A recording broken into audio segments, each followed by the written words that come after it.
L'chaim to those that are in the middle of their morning coffee.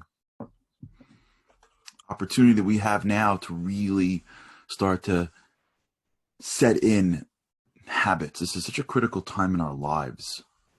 Such an interesting time we're in this world now. Like, spring is the time in which in one's life there's spring is the time of one's life where we start to go out and implement new changes, right? Seasons are also not just from a macro calendar perspective, seasons are also from a micro personal perspective. We all go through our own seasons of change. And the time of winter really is the time of introspection and depth. The time of summer is full execution, and the time of spring is sort of the ramp into that. So this is the time where people are slowly leaving their homes. It's happening to some extent in our world today, but it sort of metaphorically, it happens less from a physical moving, but more from a conceptual growing and changing in my life. When a person goes through the winter of their lives, they're in some sort of quarantine, if you will. If by nothing else, based on the differences in the change of the weather. And really the goal of that time is to introspect, to see what to do next. And now you get into a world where you get into spring, and spring is really where you make changes. So regardless of whether you're sitting in your house or you're leaving your house or wherever you're doing in your life, this is really the time that is most opportune, if you will, for making that change. What we've been talking about together for at least a week is this idea of challenge. How do we overcome challenge? And the reason why we keep on talking about it is because it's hard.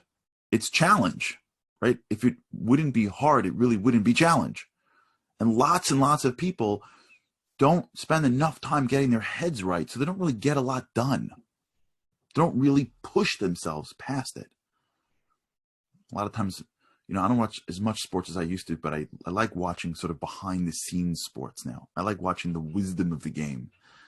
And for those of you who know me, you know my favorite game to watch the wisdom of is football. I find football is like moving chess.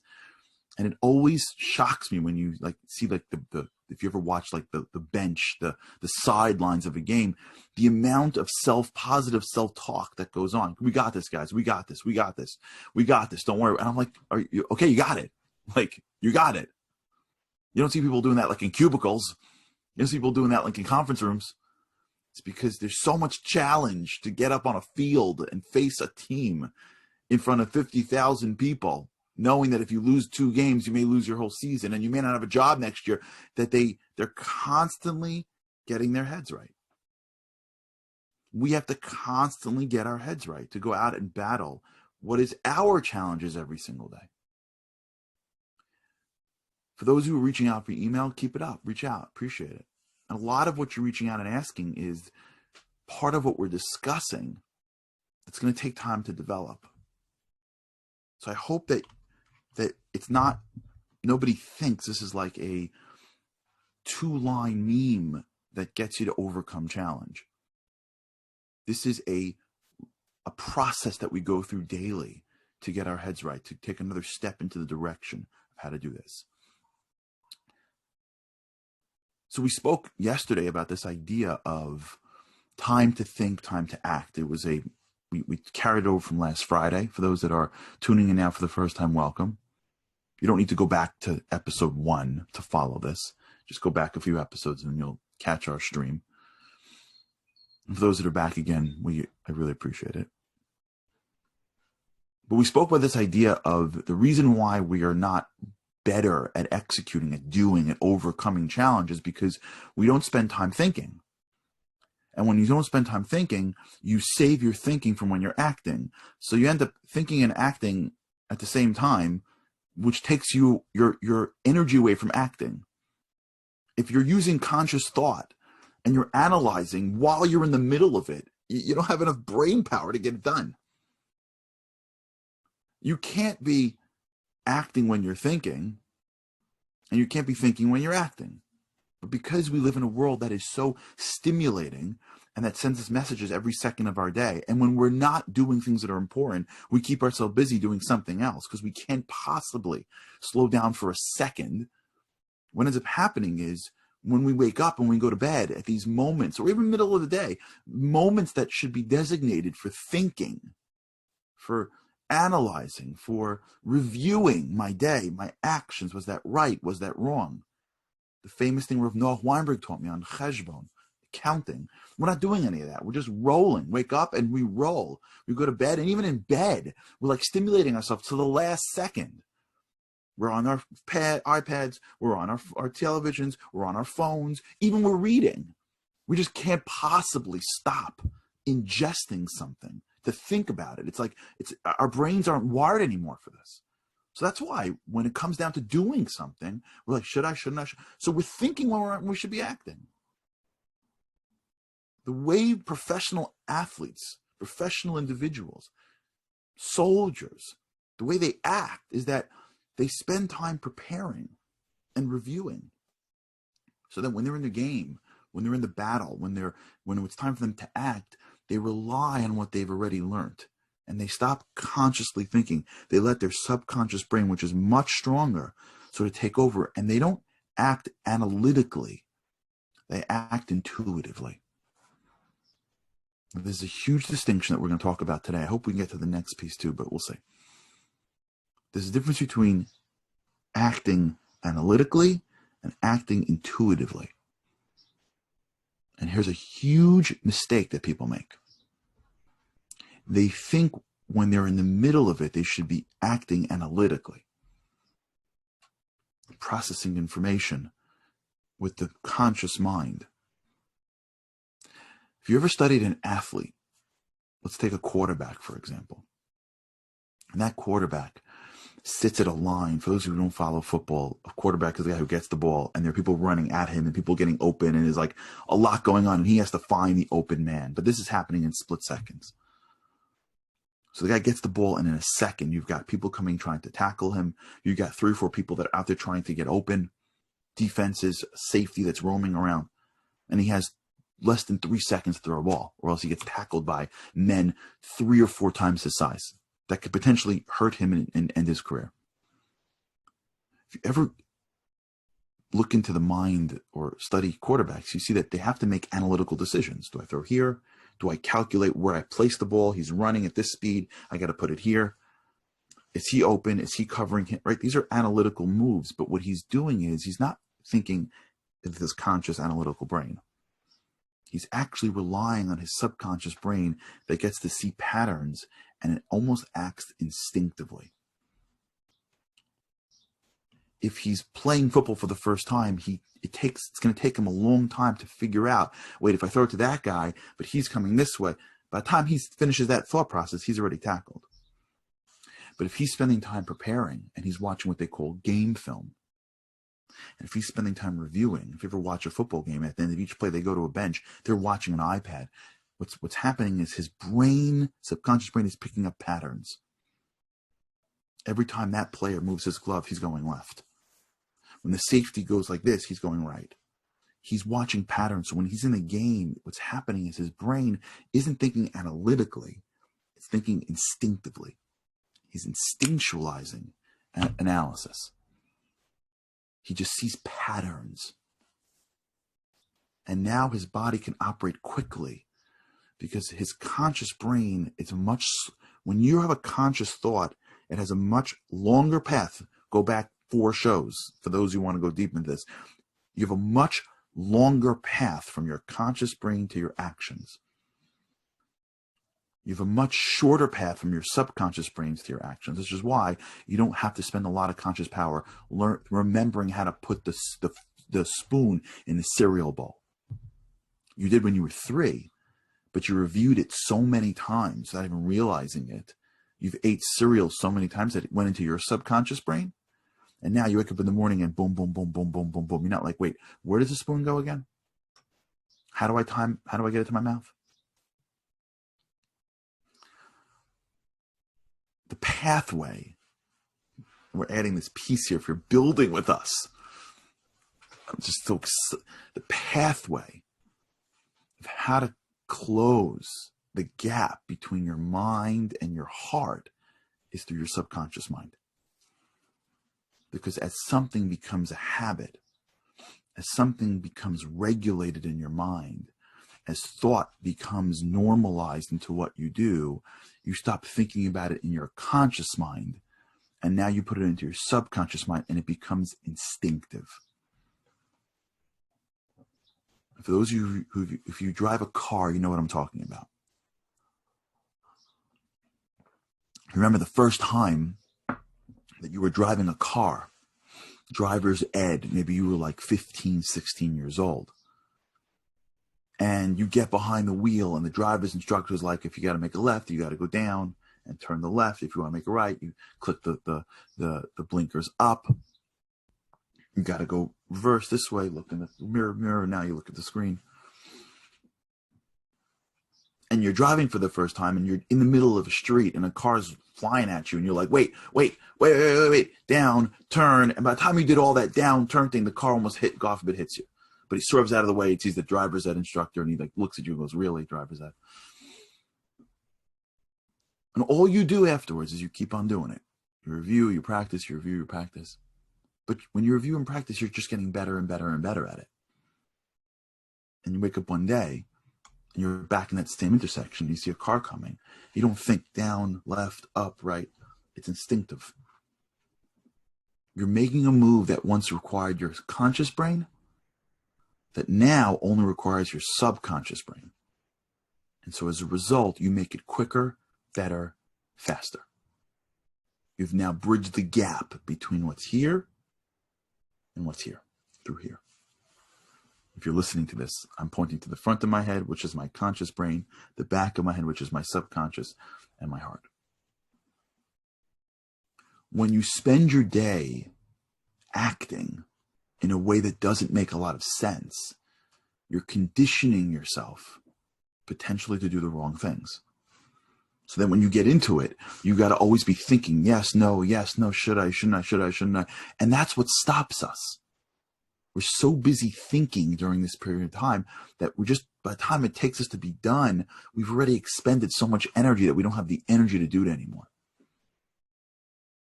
So how do you do it? The answer is you got to build habits. The pathway to true greatness in your life is you have to build habits of greatness.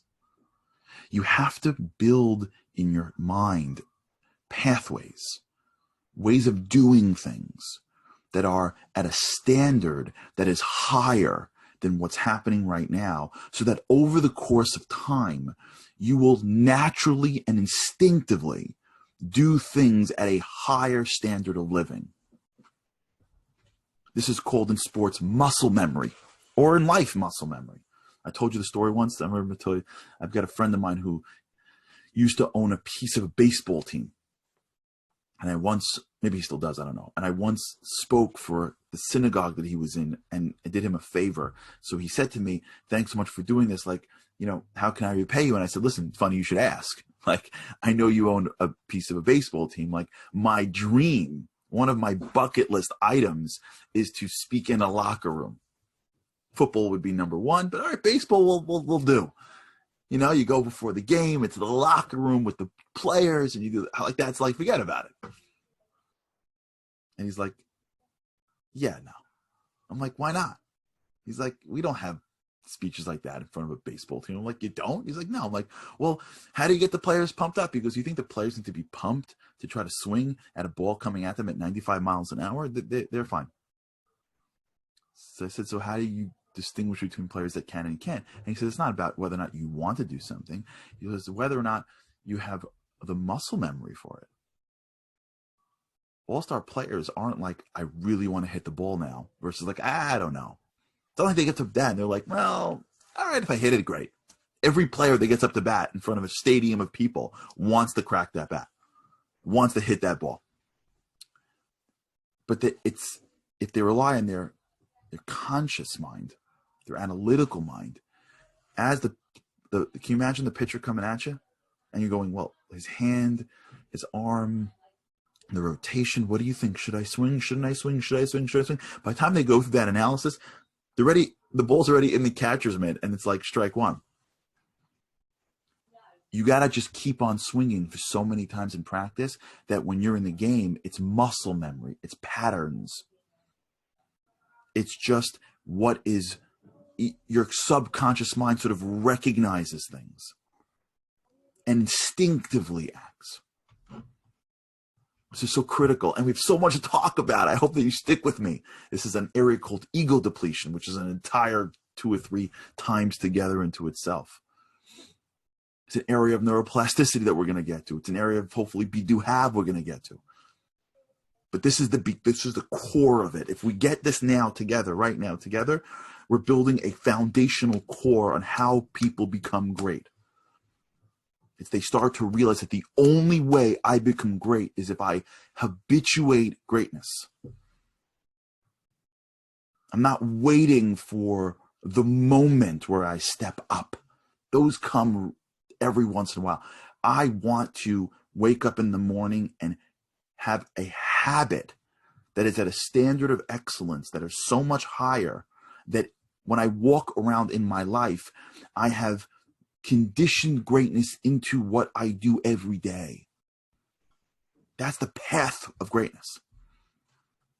It's inserting the subconscious, the habit, the habitual part of your body, the stuff that instinctively knows how to eat and drink and walk and talk, the stuff that instinctively knows how to not put your hand in fire, the stuff that instinctively knows what to say to whom and how.